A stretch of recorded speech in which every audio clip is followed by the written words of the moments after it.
Artista Academy Web Time.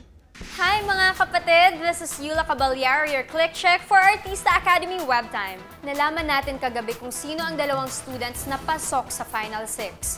At mula sa Final 6, malalaman naman natin kung sino ang tatanghaling Best Actor at Best Actress ng Artista Academy sa mga susunod na araw.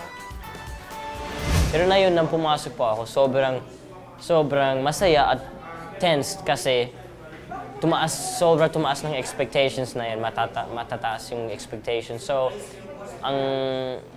sa tingin ko na yun, expect ko, magiging matindi yung mga training, yung mga performances nila, mas mahirap. So, yeah. Pero sobrang masaya pumasok ako sa Honor 6. Siguro po yung nakita sa akin ng mga critics, unang-una yung sa sayaw ko, kasi iba talaga yun. Parang naging sila, parang siguro napaisip sila na, hindi lang pala hip-hop kaya gawin neto ni Shira. Tapos parang may ibubuga pala siya. Kasi parang yung pinakita ko kanina na performance, iba siya. Parang nakakagulat siya, parang pasabog talaga siya. So, tapos ginawa ko yung mga pagkukulang ko noon na sinabi nila na pag nagpe-perform ako, patay yung mukha ko, parang walang reaksyon. So ako, sobrang tinandaan ko lahat ng yon. Yun yung naging motivation ko sa lahat ng ginagawa ko na yung mga sinasabi nila yon, yun ang dapat kong pakita ngayon. Lalo na ito na yung huling baraha namin, ito na yung huling chance namin para makapasok.